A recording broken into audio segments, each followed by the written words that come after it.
ಯಾರೋ ಇಲ್ಲಿ ಒಬ್ರೆ ನಿಂತ್ಕೊಂಡು ಫುಲ್ ಜೋಶಲ್ಲಿ ನಗ್ತಾ ಇದ್ದಾರೆ. ನಿನ್ ಮುಖದಲ್ಲಿ ಆ ನಗು ಆ ಗ್ಲೋ ನೋಡ್ತಾ ಇದ್ರೆ ಏನೋ ಸಖತ್ ಸುದ್ದಿ ಇರೋ ಹಾಗಿದೆ.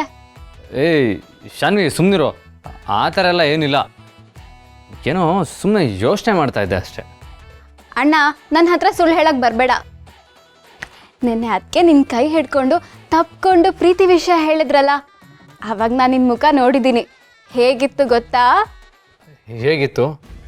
ದೀಪಾವಳಿ ಹಬ್ಬ, ನವರಾತ್ರಿ ಎಲ್ಲ ಸೇರಿ ಒಟ್ಟಿಗೆ ಬಂದ ಹಾಗಿತ್ತು. ನಿಜ ಹೇಳ್ತೀನಿ ಕೇಳು, ನಿನ್ನೆ ಏನಾದರೂ ನಮ್ಮ ಮನೇಲಿ ಕರೆಂಟ್ ಹೋಗಿದ್ದಿದ್ರೆ ನನಗೆ ಚಿಂತೆನೇ ಇರ್ತಿರ್ಲಿಲ್ಲ. ಯಾಕೆ ಹೇಳು, ನಿನ್ನ ಮುಖದಲ್ಲಿರೋ ನಗು, ಆ ಕಣ್ಣಲ್ಲಿರೋ ಗ್ಲೋ ಇಡೀ ಮನೆಗೆ ಬೆಳಕು ಕೊಡ್ತಾ ಇತ್ತು. ಅಷ್ಟು ಮಿಂಚ್ತಿದ್ದೆ ನೀನು. ಏಯ್ ಜಾಸ್ತಿ ಆಯಿತು, ಸುಮ್ಮನೆ ನಾನು ರೇಗಿಸ್ಬೇಡ. ಸರಿ ಸರಿ, ಒಂದು ಇಂಪಾರ್ಟೆಂಟ್ ವಿಷಯ ಕೇಳಬೇಕಾಗಿತ್ತು ನಿನಗೆ. ಅದಕ್ಕೆ ಅಷ್ಟು ಧೈರ್ಯ ಮಾಡಿ ಎಲ್ಲರ ಮುಂದೆ ಪ್ರೀತಿ ವಿಷಯ ಹೇಳಿದ್ರಲ್ಲ, ಆಮೇಲೆ ಒಂಟಿಯಾಗಿ ಸಿಕ್ಕಿದಾಗ ನಿನಗೆ ಅವ್ರ ಮೇಲಿರೋ ಫೀಲಿಂಗ್ಸ್ನ ನೀನು ಹೇಳಿದ್ಯಾ?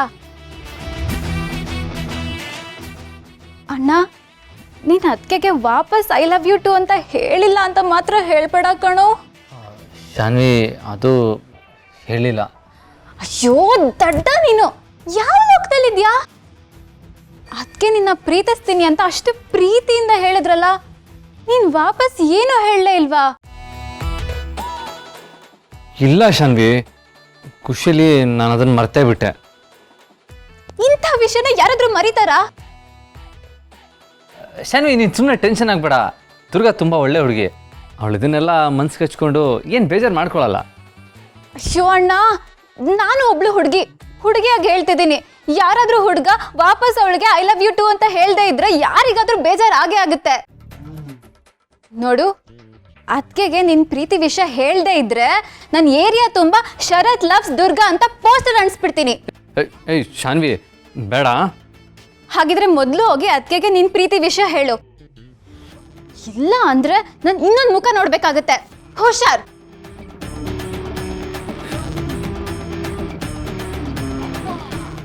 ಶಾನ್ವಿ ಹೇಳ್ತಾರ ನಿಜ. ನನ್ನ ದುರ್ಗಾಗೆ ನನ್ನ ಮನಸ್ಸಿನ ಮಾತು ಹೇಳಲೇಬೇಕು. ಛೇ, ನಾನು ಇಷ್ಟೊಂದು ದೊಡ್ಡ ಅಂತ ನನಗಿವತ್ತೇ ಗೊತ್ತಾಗಿದ್ದು.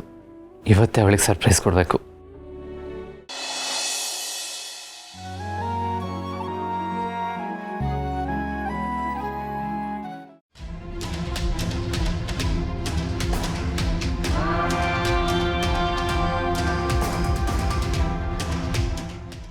ಏನತ್ತ ನನ್ನ ಮುಖನ ಹಂಗೆ ನೋಡ್ತಾ ಇದ್ದೀರಾ?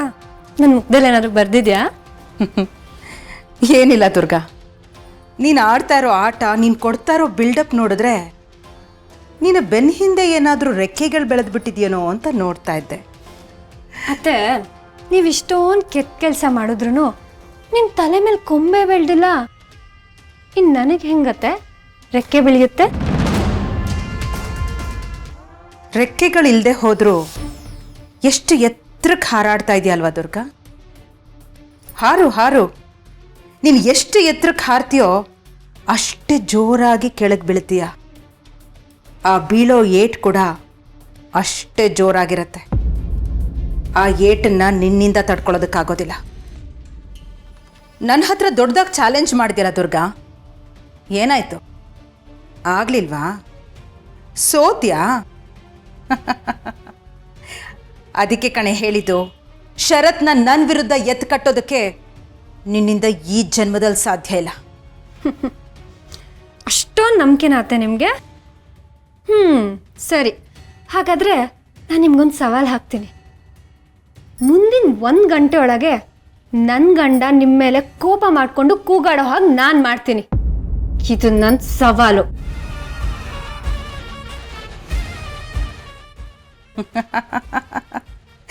ನಿನಗೆಲ್ಲೋ ಹುಚ್ಚಿಡ್ತಿದೆ ದುರ್ಗಾ.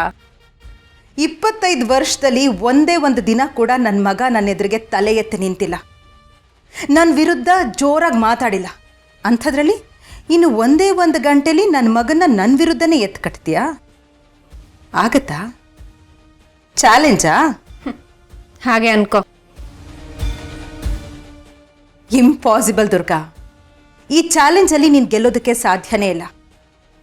ನನ್ನ ಮಗನಿಗೆ ನನ್ನ ಮಾತೇ ವೇದವಾಕ್ಯ. ನೀನೇನೇ ಹೇಳಿದ್ರೂ ಅವನು ನಿನ್ನ ಮಾತನ್ನ ಕೇಳೋದಿಲ್ಲ, ನನ್ನ ಮಾತನ್ನು ತೆಗೆದು ಹಾಕೋದು. ಅತ್ತೆ ಸ್ವಲ್ಪ ತಾಳ್ಮೆಯಿಂದ ಇರಿ, ಇನ್ನೂ 59 ನಿಮಿಷ ಬಾಕಿ ಇದೆ. ಅಲ್ಲಿವರೆಗೂ ಸ್ವಲ್ಪ ಸಮಾಧಾನವಾಗಿರಿ.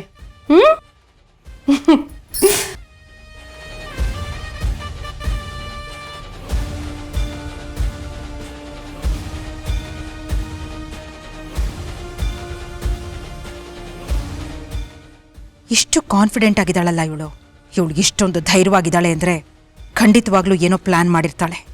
ಏನು ಮಾಡಿರ್ಬೋದು? ಏನೇ ಆಗಲಿ ಇವಳ ವಿಷಯದಲ್ಲಿ ನಾನು ಸುಮ್ಮನೆ ಕೂರಬಾರ್ದು. ಇವತ್ತೇನೇ ಆದರೂ ನಾನು ಯಾವ ತಪ್ಪು ಮಾಡಬಾರ್ದು. ಹಸು ಅಲ್ಲ, ಮೊಲದ ವೇಷ ಹಾಕ್ಕೊಂಡಿರ್ತೀನಿ. ಅದು ಹೇಗೆ ಇವಳು ನನ್ನನ್ನು ತಪ್ಪಲ್ಲಿ ಸಿಕ್ಕಾಕಿಸ್ತಾಳೋ ನಾನು ನೋಡ್ತೀನಿ.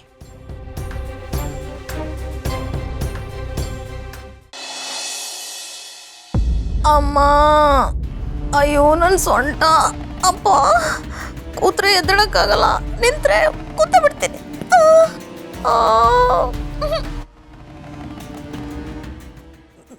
ನೋಡ್ದ್ಯಾ ತರುಣ, ಆ ಪಿಳ್ಳೆ ನನ್ನನ್ನು ಹೇಗೆ ಕೆಳಗಡೆ ಬೀಳೋ ಹಾಗೆ ಮಾಡ್ಬಿಟ್ಲು ಅಂತ? ಬೆನ್ನು ಮೂಳೆನೆ ಮುರಿದು ಹೋಗಿದೆ ಅಂತ ಅನಿಸ್ತಿದೆ ಕಣೋ. ಅಲ್ಲ, ಆ ಪಿಳ್ಳೆಗೆ ನನ್ನ ಮೇಲೆ ಅಷ್ಟೊಂದು ಕೋಪ ಬರಬಾರ್ದಾಗಿತ್ತು. ಅತ್ತೆ,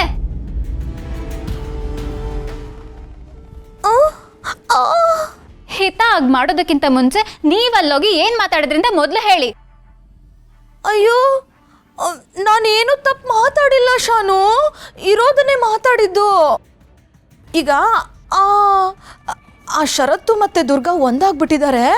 ನಾಳೆ ದುರ್ಗನ್ಗೆ ಒಂದು ಮಗು ಆಗ್ಬಿಟ್ರೆ ನಿನ್ನನ್ನು ಯಾರೂ ಪ್ರೀತಿ ಮಾಡಲ್ಲ ಅಂತ ಹೇಳ್ದೆ ಅಷ್ಟೇನೆ.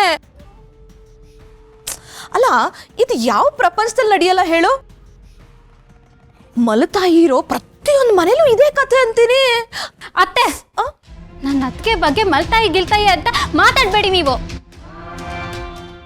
ನಿಮ್ ತರ ಯೋಚನೆ ಮಾಡೋರಿಂದಾನೆ ಸಮಾಜದಲ್ಲಿ ಸಾಕು ತಾಯಿಗಳಿಗೆ ಕೆಟ್ಟ ಹೆಸರು ಬಂದಿರೋದು. ನೀವ್ ಹೇಗೆ ಅನ್ಕೊಂಡ್ರಿ ಸಾಕ್ ತಾಯಿಯಂದಿರು ಮಕ್ಕಳಿಗೆ ಪ್ರೀತಿ ತೋರ್ಸಲ್ಲ ಅಂತ? ನಮ್ಮನ್ನ ಸಾಕಿ ಬೆಳೆಸಿರೋದು ಸಾಕ್ ತಾಯಿನೇ. ಯಾಕೆ ನಮ್ಗೆ ಮಾಳ್ವಿಕಮ್ಮ ಪ್ರೀತಿ ತೋರ್ಸಿಲ್ವಾ? ಸುಮ್ಮನೆ ಬಾಯಿಗೆ ಬಂದ ಹಾಗೆ ಮಾತಾಡ್ಬೇಡಿ ಅತ್ತೆ. ತಪ್ಪಾಗಿ ಮಾತಾಡಿ ನಾನು ದೊಡ್ಡವರು ಅಂತ ಸೀನ್ ಕ್ರಿಯೇಟ್ ಮಾಡಿದ್ರೆ ನಾನು ಖಂಡಿತ ಸುಮ್ಮನೆ ಇರೋದಿಲ್ಲ. ವಾ, ಹೌದಾ ಹೌದಾ? ಓ ಲೇ, ನಿನ್ನೆ ಮೊನ್ನೆ ಕಣ್ಬಿಟ್ಟೋಳ್ ನೀನು, ನನಗೆ ಬುದ್ಧಿ ಕಲ್ಸಕ್ ಬರ್ತೀಯಾ? ತಪ್ಪನ್ನ ತಪ್ಪು ಅಂತ ಹೇಳೋದಕ್ಕೆ ಯಾವಾಗ ಹುಟ್ಟಿದ್ರೇನು? ಕಣ್ಣಿದ್ದು ಯೋಚನೆ ಮಾಡೋ ಬುದ್ಧಿ ಇದ್ರೆ ಸಾಕು. ಅಯ್ಯೋ ಅಯ್ಯೋ ಅಯ್ಯೋ ಅಯ್ಯೋ ಅಯ್ಯೋ, ಲೇ ತರುಣ, ಏನ್ ಬಾಯ್ ಬಿಟ್ಕೊಂಡು ನೋಡ್ತಿದ್ಯಾ? ನಿನ್ ಹೆಂಡತಿ ಮುಖಕ್ಕೆ ಕ್ಯಾಕರ್ಸಿ ತುಬಕ್ ಅಂತ ಹೋಗ್ದೋ ಬುದ್ಧಿ ಹೇಳ. ತಪ್ಪು ನೀವು ಮಾಡಿರೋದು ಅವ್ನು ನನಗ್ ಬೈತಾನ? ಬೈಲಿ ನೋಡೋಣ.